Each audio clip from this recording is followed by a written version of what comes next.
Hello বন্ধুরা, ইনি হলেন আমাদের বাড়ির সবচেয়ে বড় পুত্র, অর্থাৎ আমাদের মিস্টার কোকো। তো উনি কাল ওনার ভাইকে মেরেছিলেন, ছেলেকে খুবই মেরেছেন। তো আমার মাও ওকে একটু মেরেছিল, তাই ওনার রাগ হয়েছিল, তাই উনি কাল সারাদিন বাড়ি আসেননি। তো আজ একটু ভয়ে ভয়ে বাড়ি এসেছে, নিয়ে চুপ করে বারান্দায় বসেছিল।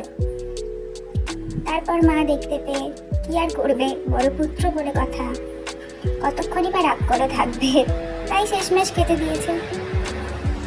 তাই ওনাকে আমি একটু আদর করলাম।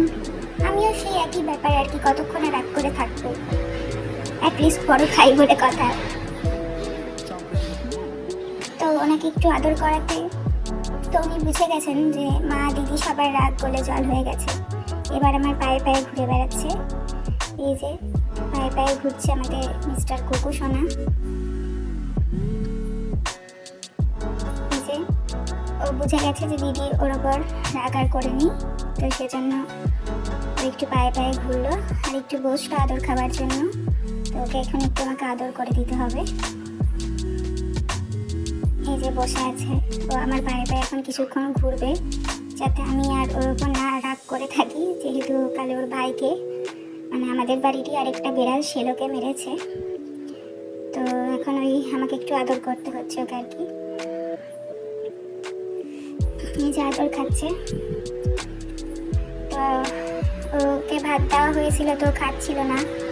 তো মা ওকে একটু ভাতটা মেঝের মধ্যে ফেলে ফেলে খাওয়াচ্ছে, যেহেতু বাটির মধ্যে থেকে খেতে পারছিল না, খাচ্ছিল না। তো এরকমভাবে ফেলে দিলে ও ভালো খেয়ে নেয়, তো ও সবটাই খেয়ে নেবে আর কি। তো এরকমভাবে মা একটু একটু করে ফেলে ফেলে দিচ্ছে আরও খাচ্ছে। আসলে কালকে ওকে মা মেরেছিল, একটু বকেছিল, যার জন্য এখন মায়ের কাছ থেকে অ্যাটেনশন পাওয়ার চেষ্টা আর কি।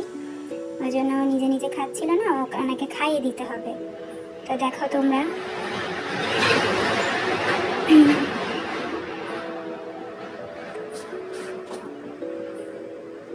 তো বন্ধুরা, আমার চ্যানেলটা সাবস্ক্রাইব করে দিও। এরকম আমাদের বিড়ালের ভিডিও পেতে গেলে সুন্দর সুন্দর অনেক ভিডিও আসবে। তো আমাদের চ্যানেলটা সাবস্ক্রাইব করো আর আমাদের পাশে থেকো।